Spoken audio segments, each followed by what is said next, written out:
What is going on, guys? Happy New Year. Welcome to 2024. And welcome back to the Planet Soccer channel here on YouTube. I almost forgot the last portion of my sentence. Dylan, new year, new us. We're starting something new today. But before we get going, how was your new Brand year? new Lions. Brand new Lions. Brand new Yeah. Lions. In Is it the other though? football, Is it though? very excited. Oh, it is. It is. We are here. New Year was good to me. Christmas season was good to me. Hope it was to you as well. I was Nope, had down the flu. what I'm convinced was COVID. Might have been the flu. Who knows? Abby took our last at-home test. She was negative. I never tested. I'm convinced I had COVID. Can't convince me otherwise. That's why we've had a bit of a delay in getting more episodes out. But I'm really excited for the page we're turning in the Planet Soccer podcast, kind of getting back to kind of our origin story and what we were really hoping to accomplish, and really going. It's kind of our New Year's resolution, if you will, at the podcast. And I'm excited to get going on it. Yeah, basically this channel was not started to do recaps and previews and team of the seasons and things like that. You know, we don't know the sport enough to be credible, or we're not entertaining enough to.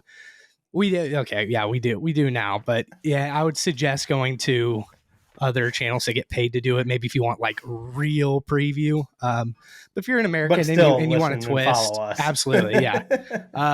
That's kind of why we're doing this new thing now. We are Planet Soccer. We want to talk about the globalization of the biggest sport economically, popularity-wise, player-wise in the world.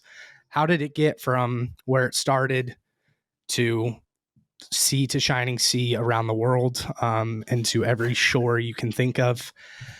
So we are going to start a series basically talking about the planet's game, the world's game, soccer. And I think it's important to do that now because, Dylan, we have the World Cup coming to America in 2026. And I personally, when I talk to people about it, I know they don't get as excited as I do.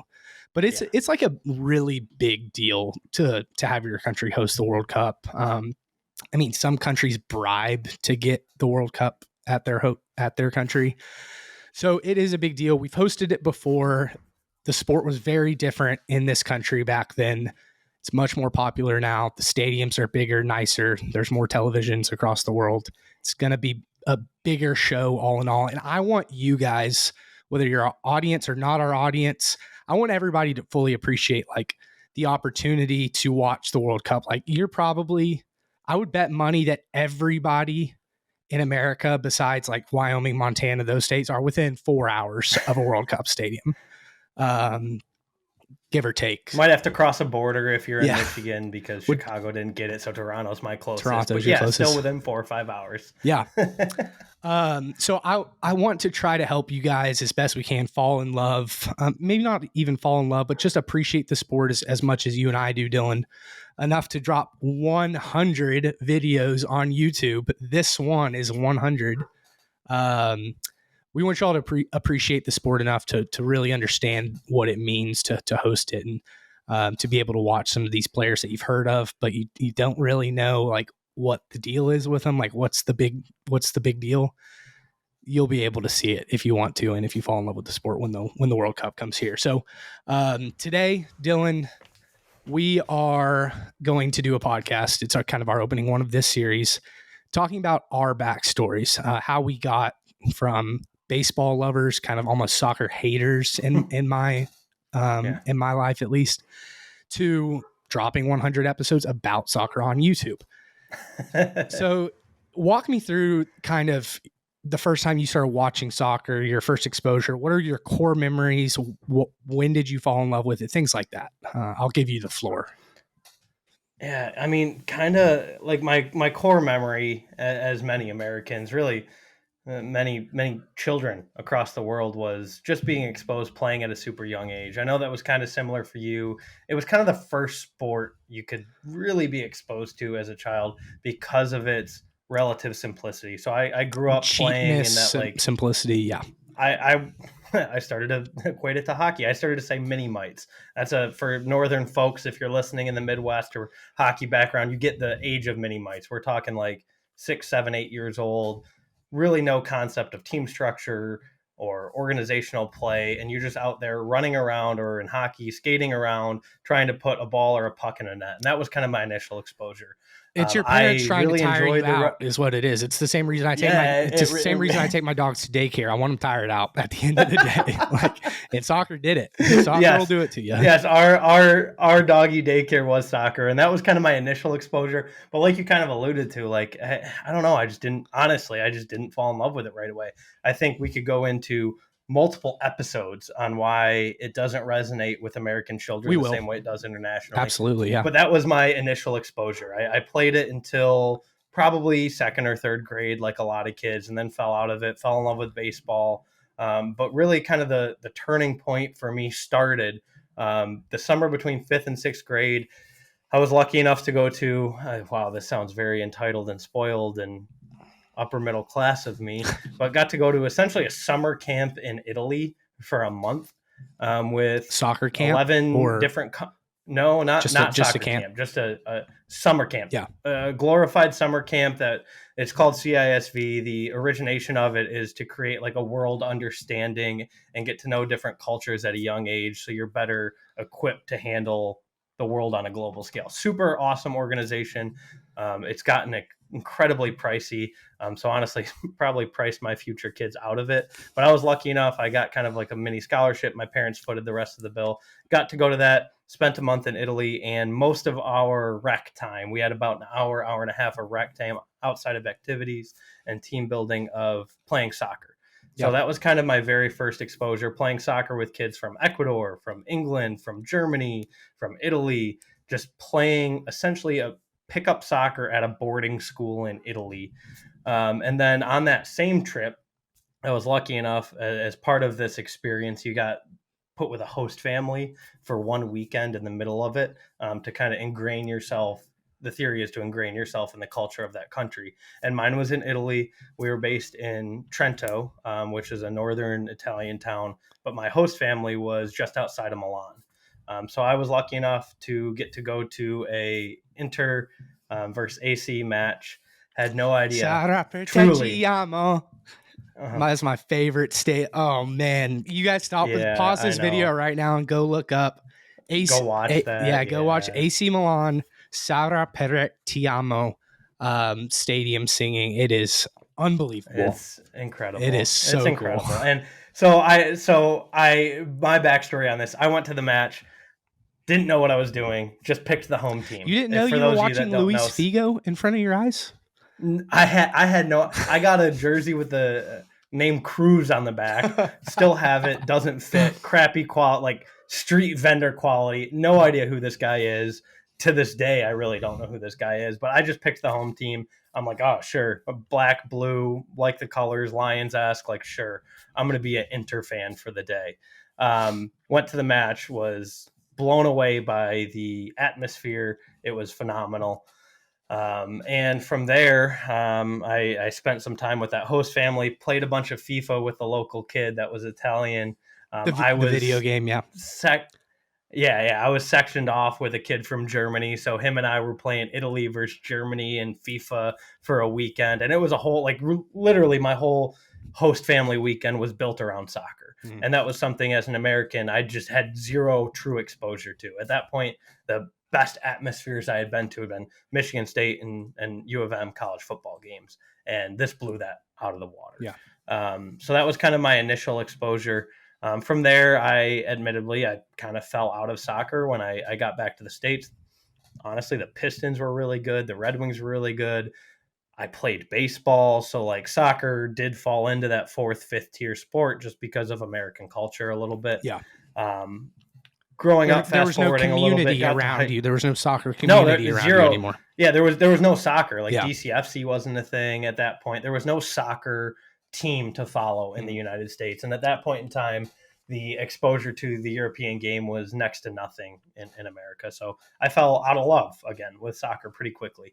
Fast forward a little bit to high school. I was much more intertwined with the hockey and baseball crews in my high school. Those are kind of my friend groups, but we always kind of resorted back to playing FIFA on PlayStation. That was always like our go-to game, even though it wasn't any of our sports. Like FIFA was like the cool thing to play.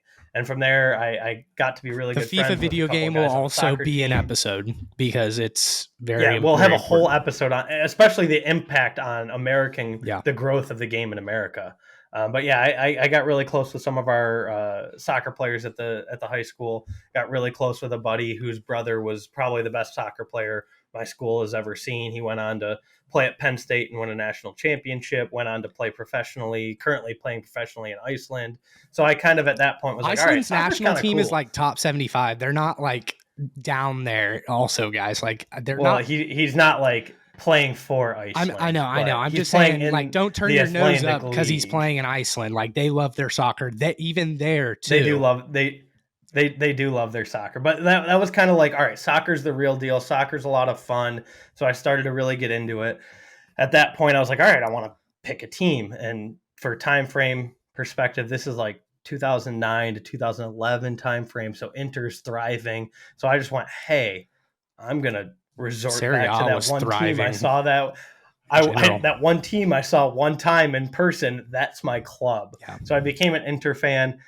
From there, I absolutely, unequivocally fell in love, not being over exaggerating here, with Mario Balotelli. He was the perfect player for a high school American to fall in love with Because the he's game. like He was he's an all of American the athlete. flash. Yes, yeah, Yes, exactly. he's all of that American flash Who would with he? all of that talent. What's a comp for him? An American professional athlete. Odell Beckham. Odell Beckham. Odell Like Beckham, part of me is like Antonio Tyreek Hill. Brown. Antonio Brown. Antonio Brown's better. Antonio That- Brown's better because he didn't quite reach that peak because of the head Can you games he imagine played him on in like himself. So the yeah, Twitter day and age?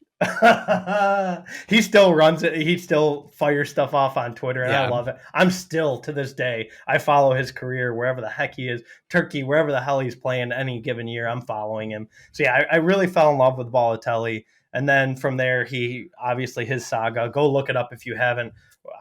I could do a whole YouTube video on the story of Mario Balotelli, but there's probably better people out there that have done it already. So recommend looking at it. He did go to the Premier League.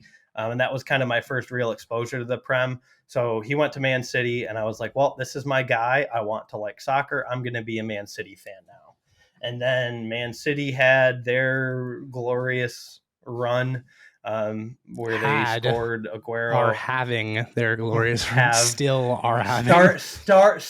Started their glorious run. The Balotelli's only assist that whole season to Aguero for the game winner over QPR to secure the title over Man U, who had done a wild ending to that season. Again, highly recommend looking it up. So that's when I was like, all right, soccer is for sure the real deal. This game is incredible. I absolutely love it. However, in college, as you did, both worked for Mizzou baseball. Baseball began to consume my entire life by design, by choice. It's what I wanted to go into for a career. Same. Ended up working with the Chicago Cubs for a little bit there. Loved my experience there, but had fallen out of soccer because of it. Fast forward to COVID, American sports came to a screeching halt. And the Premier League picked up in front of no fans before any other league, really. God, the highlights from that year are so weird to watch. Me being the sports junkie that I am, I just needed to consume actual competitive professional sports. So I was flipping on games all the time.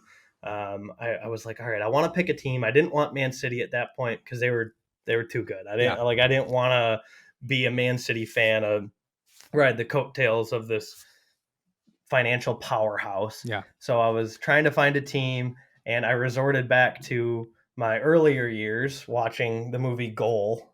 For those of you that have seen it, I know Reed, you haven't. I haven't. Highly recommend. It's not as quality as Green Street Hooligans. It is very Disney-fied, if you will, sports movie. Moral of the story is this Mexican-American guy gets found by a scout, goes and plays for Newcastle. So I was like, man, Newcastle's kind of cool. I played with them in FIFA a little bit growing up because their jerseys were sweet. They were good in that like 2005 to 2010 era. A lot of fun. So I was like, all right, maybe I'm kind of interested in them. Threw on one of their games. They got a red card, and I looked at Abby and I was like, hey, if they pull this out, like Newcastle's my squad, because they were getting dominated, but like playing great defensive Yeah. football, a lot of fun to watch. In like a weird way, good defensive football, playing down a man. I was like, if they pull this out, like I'm going all in on Newcastle. Like this is my side. And from there, like everything I've learned about Newcastle since then has just kind of That's solidified that love, that's so because American of there's you. so many, You didn't go with what your there's so friends many, picked. You didn't go with the team that was no, having the success. You went Hollywood, baby. Hollywood. It took yeah, no, took I Hollywood went film. full, I went movie and cool jerseys. I'm like, I'm all in on this side now. And since I've really chosen to put time and effort into soccer, it is the right community for me. There's a lot of parallels to me between Newcastle and Detroit, whether it's the culture of the people outside of sport, kind of more working class, but always gets a bad rap on the national Yeah. stage. It's like, who wants to live in Detroit? Who wants to live in Newcastle? But if you really go to those places, they're actually really fantastic communities to grow up in, raise a family in. And then the sports side of it's kind of that blue collar, gritty, you know, down in the trenches. That's always been what Factories, Newcastle baby. football's been about. Factories and That's abandoned buildings. factories. We love it. That's always what Newcastle and Detroit sports have been about. So like it has just felt at home. It was kind of somewhat happenstance, coincidence, weird series of events that led me there. But it was And now it's the paying powers off. that be, Literally the paying powers off. that be, if you, the powers that be, if you will, have put me in the right community. And I think moral of my story is, no matter how you get into it, find a community that resonates with you. I know That's the you have theme, some guys. really good That's the stories. theme, community of this episode. Just You have great stories on the Tottenham community and how it ties into DFW. I feel very similarly with the Newcastle. While there aren't as good fan base ties for me necessarily with Newcastle, like there isn't a it's not massive quite as supporter big in group here in America. Metro Detroit. Yeah. Yeah, there's not a massive American supporting in general, but there's certainly not a massive Detroit following. So I've kind of branched out to other American cities, made a lot of friends in the Denver area. Shout out to my San Diego Mags, a couple of guys down there that I've become really close with through Newcastle, and really made me feel a part of the community, and some people in Newcastle that have made me feel a part of the community based off of social media. So that's my biggest thing, is find a club that kind of embodies what you love about your American team. And don't do it on Like a BuzzFeed what quiz. is important. Don't do it on a BuzzFeed quiz. Don't do a BuzzFeed quiz. Take Don't your just time follow who to your pick. friends follow. Yeah. It's okay to just watch objectively. Honestly, English people probably don't like me saying this. It's okay to change once or twice. Like if you're like, I want to root for I haven't. No, but like if you want to be an Arsenal fan because your friends are, Yeah. and then you watch Arsenal and you're like, man, I really don't like what this club feels. I really don't that's like okay. Arteta. Fine. I really don't like Arteta. Yeah, that's really okay.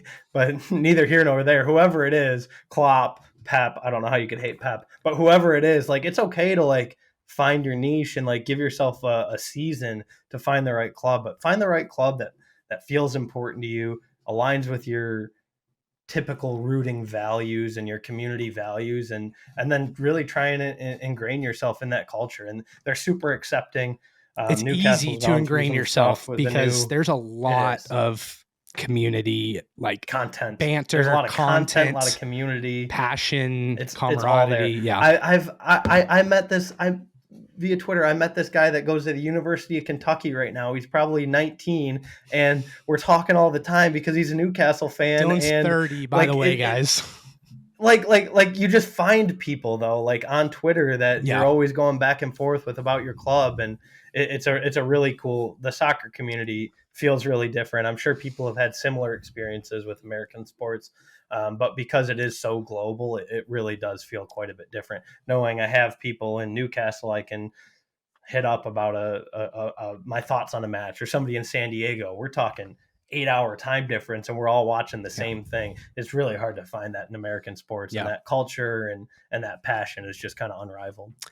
Absolutely, yeah. No, it's a good story. I mean, your story has to be good in order to be an American and get into soccer. Like it has to be right. Everything has to fall into place, and you have to feel at home. And that's what if you fall in love with it, that's what you end up doing, is you feel like you're at home. And for me, I mean, it's similar, but there's more quick fire like passion that gets into it. So it was like June 12th, 2021, I believe. Shelby and I had just gotten back from Florida. I was catching up on some work at the office. I randomly just had the Euros on my side screen. It was Denmark, and I think they were playing Finland maybe. But I'm watching, and I see this player for Denmark. He kind of starts to stutter step a little bit, and then he falls. His name's Christian Eriksen. He went into cardiac arrest. He died for a certain amount of time. Not only did he come back to life, he came back to play at a high level in multiple countries. He was at Inter Milan at the time. The Italy league has a rule that you can't play with a pacemaker. So he had to be sold, and he was sold to Brentford, and really resurrected his career. Kind of short lived because he is older, in addition to having the injury. But he was like Tottenham's playmaker, which is my team, for several years. And I knew that. And there's a community in DFW that I'll call him like the uncle of DFW sports. His name's Steve Malone, Steve Malone. We call him Stove, or everybody calls him Stove. He had a typo when he created his Twitter handle, Stove Malone, and it's just stuck. Everybody calls him Stove. But I DM'd him because I interacted with him on Twitter through Rangers and Cowboys and all of the local teams. He's always talking shit on like the Rangers official account, things like that. But I DM'd him, and I'm like, hey, what like team should I think about following? And he's like, well, we got like 4 or 5 guys here that are big Tottenham fans. You might as well try it. But I'm going to warn you, they're a lot like DFW sports. DFW sports are a little bit different than Detroit. They've gotten to those finals. The Rangers have gotten one pitch away from winning the World Series prior to winning it this year twice in the same game, an inning apart. And they ended up losing that game and the World Series. And that's just so Tottenham. The effing Cardinals. That's just so Tottenham, right? I mean, it really is. So it's ended up being just the absolute perfect fit. I've had that community right away locally. It's expanded. I actually work with a group in addition to doing this called Lily White Lab. The guys are based in London. We talk every day, all the time about content to put out, things like that. It's a data analysis group.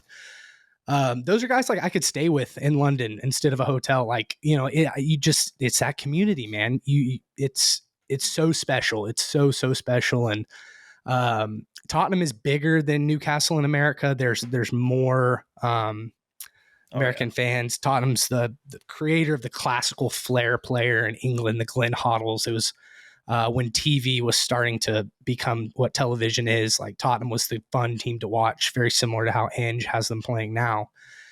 And, there's been some, there's been some ups and downs throughout the road, guys. There's been some ups and downs throughout the road. Dylan, I'm going to give you the picture in the tweet that I put out today. I want you to put that in this episode. But Tottenham had a coach the past couple of years, Antonio Conte, very legendary coach, but he doesn't play a very attractive style.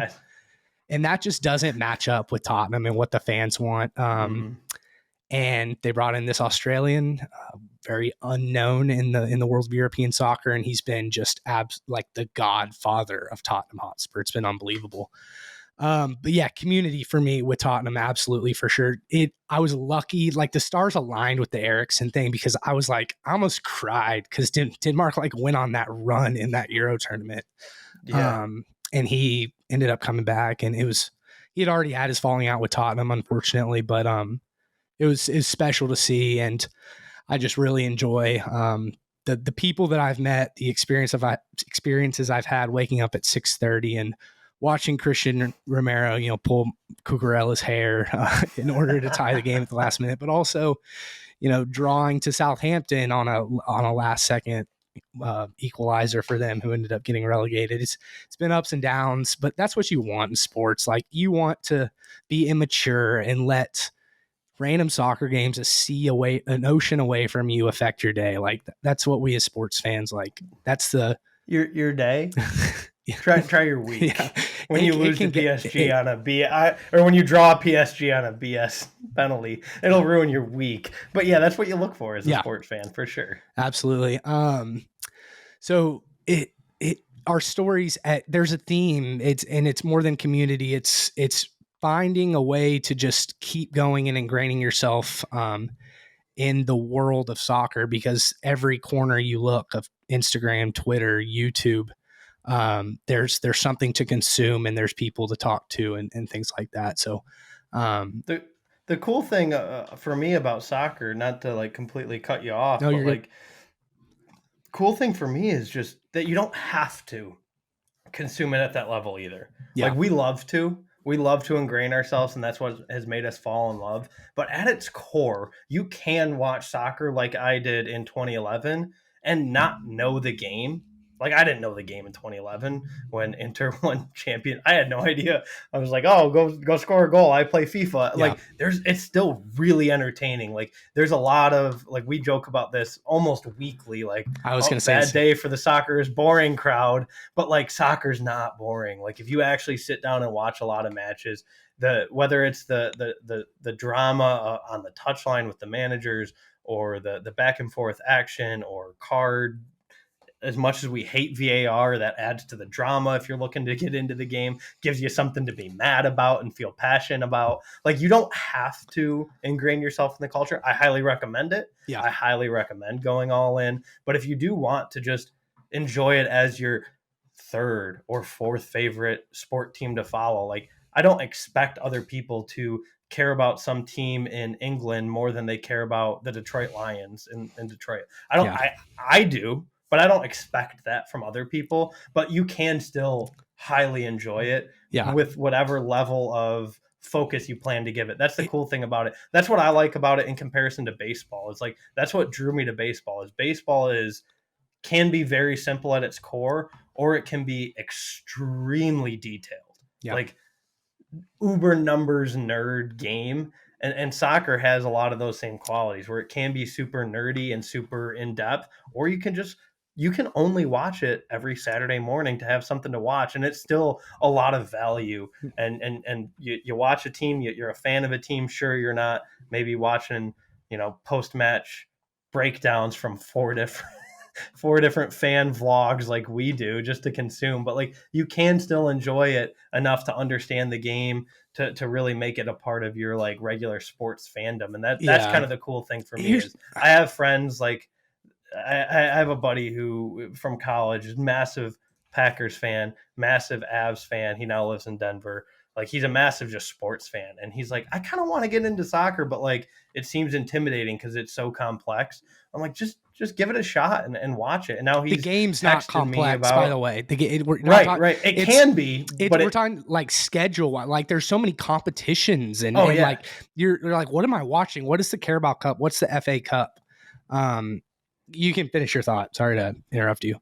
But yeah, like at its core, like he picked up Spurs against my wishes, but he picked up Spurs, and now he texts me about Spurs games all the time, and like he isn't scouring the message boards for transfer rumors or watching, but like it's something he didn't do a Zoom interview to do a non-salaried volunteer data analysis job with a group in London. He did not he did not do that, and he doesn't have a podcast. And like, but like that's the cool thing it is very much like American football in that aspect, where it's not like hockey or baseball or basketball where you got to watch 4 games a week. You really got to be tied in. Like you can watch 2 games a week, set aside 4 hours out of your week and be a fan, or you can set aside 80 hours a week out of your life like we do and be a fan. Yeah. But it is a lot of in between there for fandom. And I think that's one of the unique things about soccer that you don't get in a lot of American sports is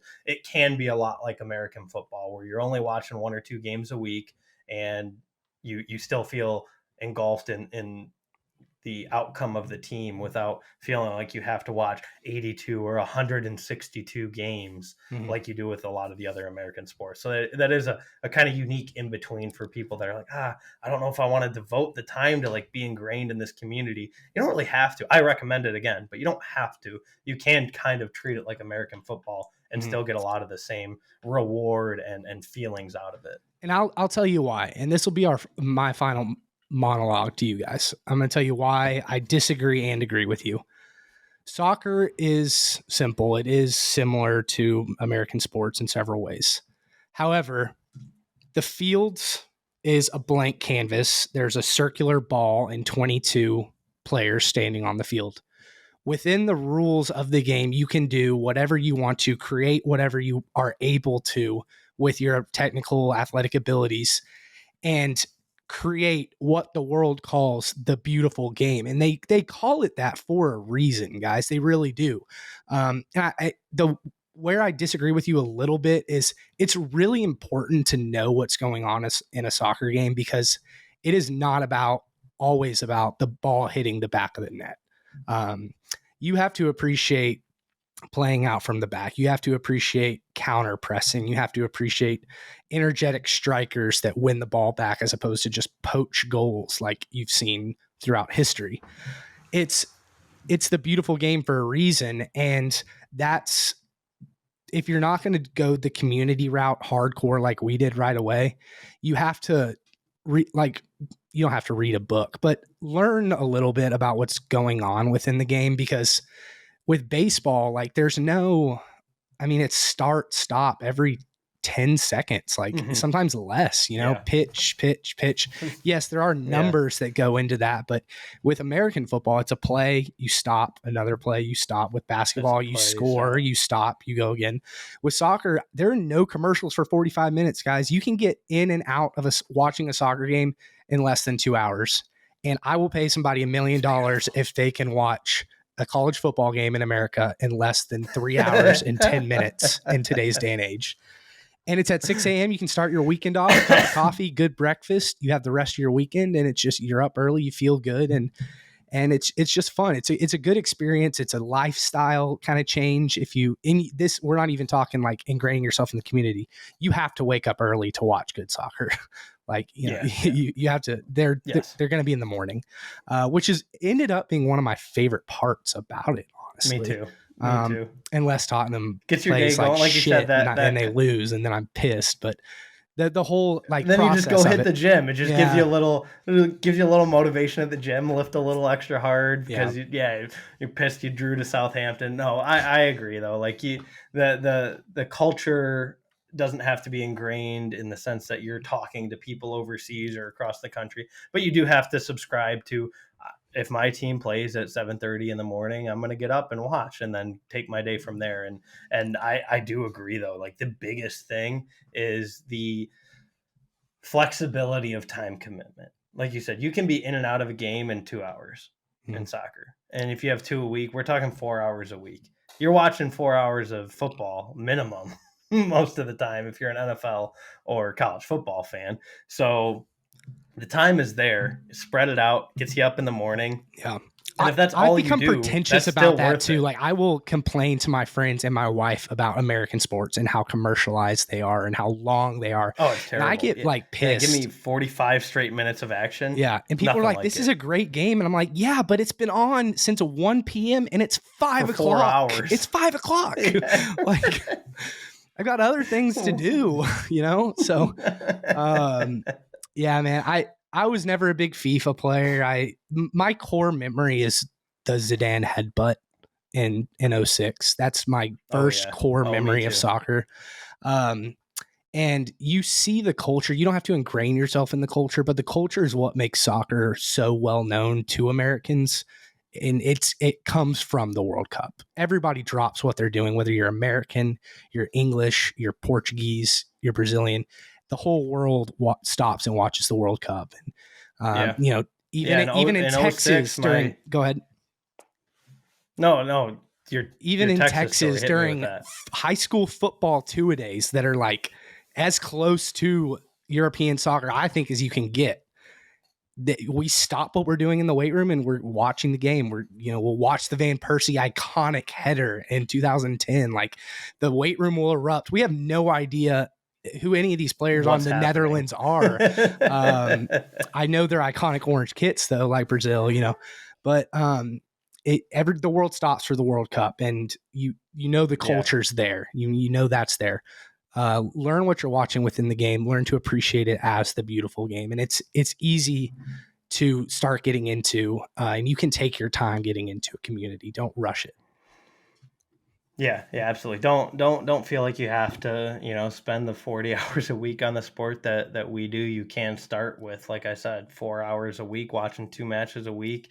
And I trust me, if you actually watch it and follow a team, you will fall in love quite quickly, because at the end of the day, as cliche as it sounds, and as much as I hate repeating it again, it is a beautiful game, and it is so I don't hate unlike repeating it. anything we have, unlike anything we have in America, both on the field and off the field. It's truly unique, and something Guys, I'm very glad I there we go. I'm glad something good came out of COVID. I fell back in yeah. love with soccer. A lot of bad came out of COVID, but silver lining, I fell back in love with soccer, and here we are, 100 episodes deep. Just finished up our 100th. Crazy Can you times. imagine in an American sport, Dylan, you have a South American captain, an Australian head coach, a Brazilian striker, and an Israeli winger, and they're standing together, talking together, trying to communicate in their different languages, and somehow they go out on the field and they produce like artwork. Like Magic. that's Yeah. crazy. Like that sort of stuff is what you learn to just appreciate so much about soccer. Like, you know, four different languages on the field trying to communicate. It's a speechless game if you know what you're doing and if you get in the rhythm, and that's the same with watching it and getting into it. I mean, you just sit back and you appreciate it for everything that it is. We are so excited to go further into this series. I feel like every episode we'll do, we're going to be like, we got to do an episode on that. We FIFA episode. We got to do everything. This is a Dan headbutt episode, but we'll try to refrain and just give you guys the American for Dummies version of how to get into soccer. Why is it so popular? Why do we love it? And why should you love it? Guys, thank you for watching. As always, make sure to hit the subscribe, like button, give us a comment. Let us know where you're at in your soccer fandom, and if you would like to get deeper into that, and we'll try to do the best we can to help you.